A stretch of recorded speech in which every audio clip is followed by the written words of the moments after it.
Welcome to university admission course class 7। তোমরা সবাই কেমন আছো? আশা করি সবাই ভালো আছো। আমার আজকের টপিক স্ক্রিনে অলরেডি দেখতে পাচ্ছ, জয়নিং বা connecting sentence makers or joining বা কানেক্টিং সেন্টেন্স দিয়ে আমরা যে সকল সেন্টেন্সগুলো তৈরি করব বা পরীক্ষায় যেগুলো আসে, আমি সেগুলো নিয়ে একটা কম্পাইলেশন করার চেষ্টা করেছি।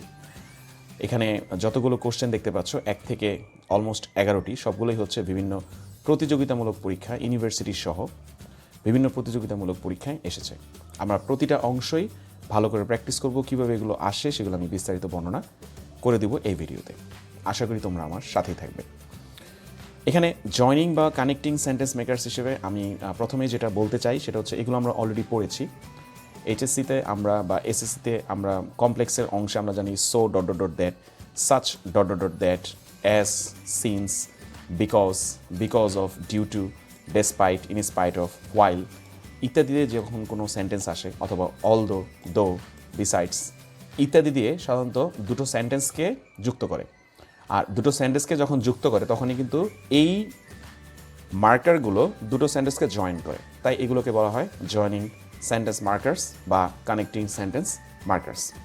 এখানে বলে রাখা ভালো যে যখন এই দুটো বাক্যকে যুক্ত করে বা একটি বাক্যের বাক্যাংশকে যুক্ত করে, তখন বেসিক্যালি আমরা যে সকল চিহ্ন পাবো সেগুলোকে আমরা যদি বাংলা ধরে বা এগুলোর ডেপথ মিনিংগুলো যদি আমরা বুঝতে পারি, তাহলে আমাদের জন্য এটা খুব ইজি হয়ে যায় আসলে এগুলো কী বোঝাচ্ছে।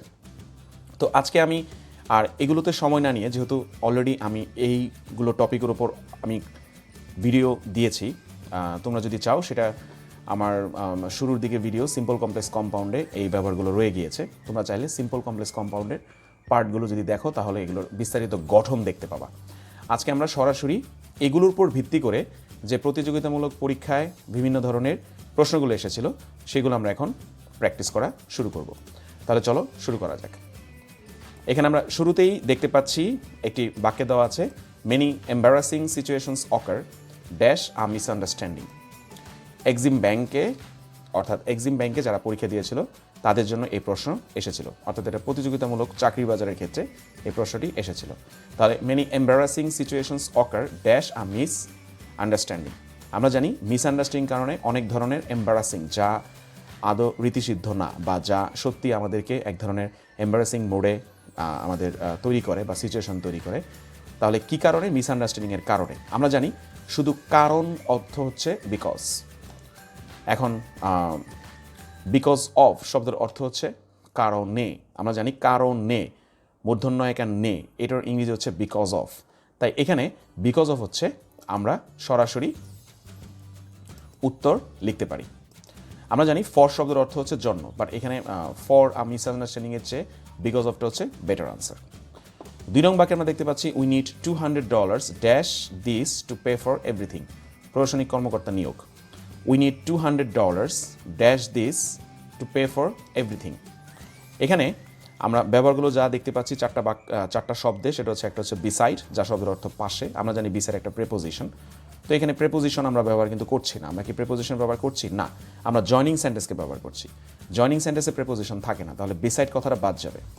বিসাইডস, আমরা জানি বিসাইডস শব্দের অর্থ হচ্ছে ছাড়া। এটা কিন্তু প্রেপোজিশন ইভেন কনজাংশন হিসেবে ব্যবহার হতে পারে, তাহলে সম্ভাবনা এটা আমরা ধরে নিলাম।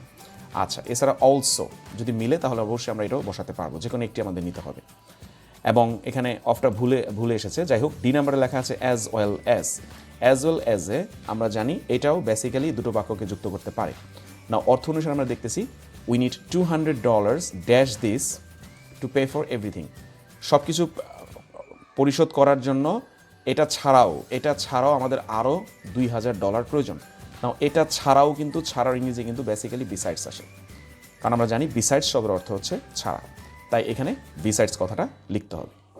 3 নম্বরকে দেখতে পাচ্ছি, dash the cat is away the mice will play. আমরা জানি ইঁদুরগুলো তখনই খেলা করে যখন বিড়াল থাকে না, বা বিড়াল থাকলে কিন্তু ইঁদুর সেখানে থাকে না, কারণ আমরা জানি দুইজনে কিন্তু একদম দহরম মহরম সম্পর্ক। সাপে নেউলে যেটাকে বলে, কঠিন যুদ্ধ হয় তাদের ভিতরে। নাও যখন কোনো ঘটনা দুটি পাশাপাশি ঘটে, আবারও বলছি, যখন কোনো ঘটনা দুটি একদম পাশাপাশি ঘটছে, একের পর এক না, পাশাপাশি একসাথে ঘটছে, তখন বেসিক্যালি আমরা চাইলে এই জায়গাটাকে হোয়াইল নিতে পারি। আমি খুব শর্টকাটেই চলে গেলাম। হোয়াইল দিয়ে বোঝাচ্ছে যখন দুটি পাশাপাশি ঘটনা ঘটছে। ইনস্টিড হচ্ছে না, কারণ একজনের পরিবর্তে একজনের মিলছে না। ফর, দেয়ার ফর, এগুলো বেসিক্যালি উত্তরে যাচ্ছে না, তাই এখানে আনসারটা হবে হচ্ছে হোয়াইল, অপর দিকে, অর্থাৎ while the cat is away the mice will play. 4 নং এ আসি। Dash initially most of the members have been farmers, in recent times more and more non farmers obtained membership. এটা হচ্ছে বাংলাদেশ রুরাল ডেভেলপমেন্ট বোর্ড পরীক্ষায়। অর্থাৎ dash initially most of the farmers have been farmers, most of the members have been farmers. তাহলে এখানে অনেক ধরনের মেম্বাররাই farmer হয়ে গিয়েছে। ইন রিসেন্ট টাইম, সম্প্রতি, মোর অ্যান্ড মোর নন ফার্মার্স, যারা ফার্মার্স না তারাও মেম্বারশিপ নিয়েছে। নাও এখানে অর্থগত দিক দিয়ে কী বোঝাতে যাচ্ছে, আমরা যদি এখানে দেখতে পাচ্ছি যে অলরেডি কিছু ফার্মার মেম্বার হয়ে গিয়েছে, আবার কিছু ফার্মার মেম্বারশিপ নিয়েছে, তাহলে এখানেও কিন্তু দুটো কাজ সরাসরি একসাথেই ঘটছে। তাহলে একসাথে ঘটার ক্ষেত্রে কিন্তু হোয়াইল একটা সম্ভাবনা উত্তর। হোয়াইলটাকে আমরা ধরে রাখলাম। এছাড়া অলদোটা কখন আসে আমি একটু বুঝিয়ে দিচ্ছি, তাহলে এটা ক্লিয়ার হয়ে যাবে। অলদো হচ্ছে একটি বাক্যের বিপরীত অর্থ প্রকাশ করে, অর্থাৎ যা হওয়ার কথা সেটা যদি ঠিক তার উল্টো প্রকাশ করে তাহলে সেটাই কিন্তু বেসিক্যালি অলদো হয়। তাহলে এই বাক্যের কোনো অংশে কিন্তু বিপরীত কোনো অর্থ প্রকাশক বা বিপরীত কোনো অর্থ আমরা দেখতে পাচ্ছি না। সো ওই হিসেবে আমরা অলদোটা না দেওয়াটাই বেটার, এবং এভাবেই এটাকে চিন্তা করতে হবে। সিন্স শব্দের অর্থ হচ্ছে যেহেতু বা কারণ অর্থ প্রকাশক। এখন since initially most of the members have been farmers, এটা কিন্তু অনেকটা ক্লোজ আনসার। এখানে চাইলে সিন্সও দেওয়া যেতে পারে, বাট যখন দুটো কাজ পাশাপাশি ঘটছে তখন বেসিক্যালি আমরা সিন্সের ব্যবহারটা না দিয়ে আমরা হোয়াইলটাই দেওয়ার চেষ্টা করব। এছাড়া আরেকটা আছে ডেসপাইট। আমরা জানি ডেসপাইট কখনো দুটো বাক্যর ক্ষেত্রে বসে না, একটি বাক্যের ক্ষেত্রে বসে, যা সিম্পল সেন্টেন্সে হয়। তো এটা যেহেতু সিম্পল সেন্টেন্স না, স্পষ্টই বোঝা যাচ্ছে দুটো বাক্য আছে এখানে, তাই ডেসপাইট বাদ। অলদো বাদ হচ্ছে নিয়ম অনুযায়ী, অর্থ অনুযায়ী।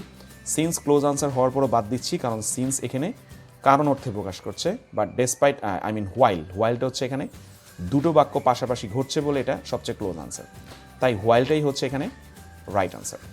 আই গেস তোমরা এটা বুঝতে পেরেছো। 5 নং এ চলে যাই। 5 নং এ আমরা এখানে দেখতে পাচ্ছি although I calculate that he will be here any minute, I can not wait much longer for him arrive. এখানে বলছে যদিও আমি বুঝতে পারছি যে সে এখানে যে কোনো সময় চলে আসতে পারে, বাট আমি তার আসার জন্য আমি আর অপেক্ষা করতে পারবো না। তো এখানে একটা বিষয় কিন্তু স্পষ্টতই ক্লিয়ার, সেটা কি, যে যদিও আমি হিসাব করে দেখছি যে, আসলে আমরা কি কখনো হিসাব করে কি কারো আসার ক্ষেত্রে হিসাব করতে পারি না। তো স্পষ্টত এখানে ক্যালকুলেট কথাটার ভিতরেই কিন্তু একটু গরমিল রয়েছে, এবং এটা পরীক্ষা এসেছে ঢাকা ইউনিভার্সিটি EMBA। তো এখানে যেহেতু ক্যালকুলেট কথাটার ভিতরে হিসাব নিকাশটা একটু গরমিল আছে, তার মানে আন্ডারলাইনের অংশটুকুর ভিতরে আমাদের চেঞ্জ করতে হবে এই পুরো অংশটাকে, অর্থাৎ আন্ডারলাইনের অংশটুকু। তো আমরা 4টা পেয়ে যাচ্ছি, দেখি কি পাই, তাহলে সেটা আমরা বুঝতে পারবো।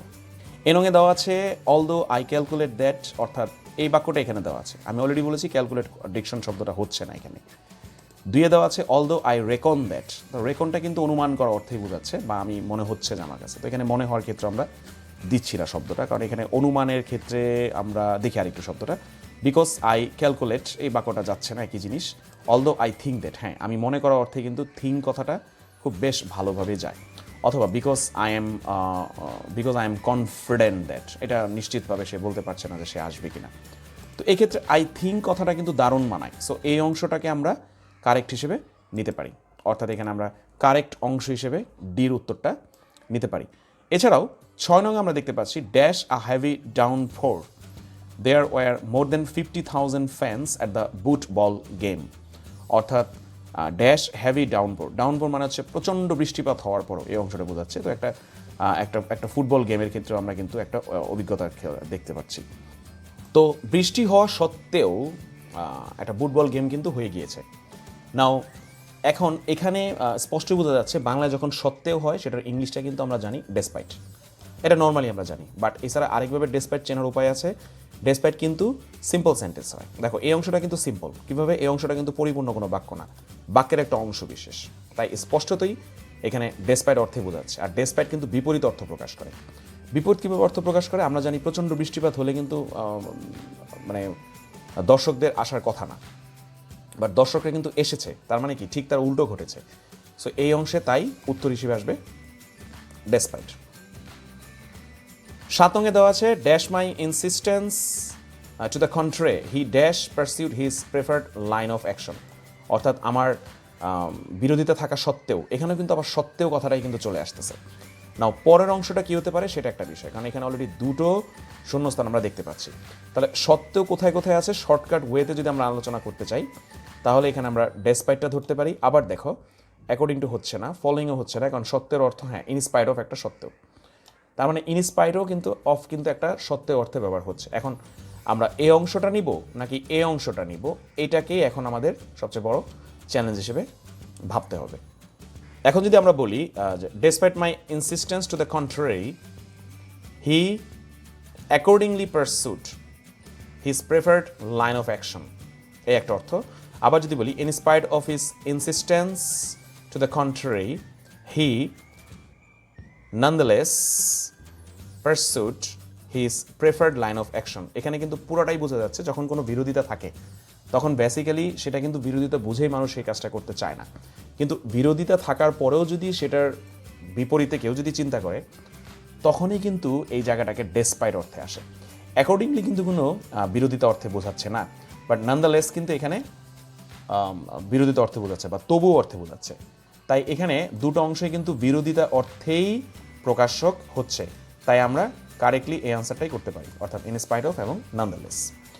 এরপরের বাকি 8-এ দেখতে পাচ্ছি আমরা geysers have often been compare to volcanoes dash they both emit hot liquids from below the earth's surface Pubali bank recruitment.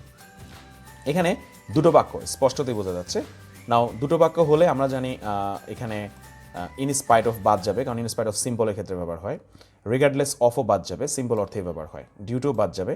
এভাবে কিন্তু তিনটা অংশই কিন্তু সিম্পলে ব্যবহার হচ্ছে, বাট আমাদের সেন্টেন্সটা আছে কমপ্লেক্স। আমরা জানি কমপ্লেক্সে দুটো বাক্য হয়, কেউ যদি প্রশ্ন থাকে কমপ্লেক্স কীভাবে চিনব, খুব শর্টকাট ওয়েতে দুটো বাক্য বেসিক্যালি কমপ্লেক্সে থাকে।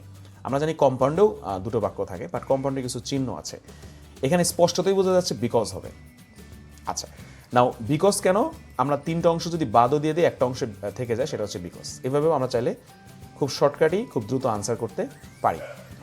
9 নম্বরকে দেখতে পাচ্ছি although destroyed partially the detectives were able to identify the criminals from the remains of explosive.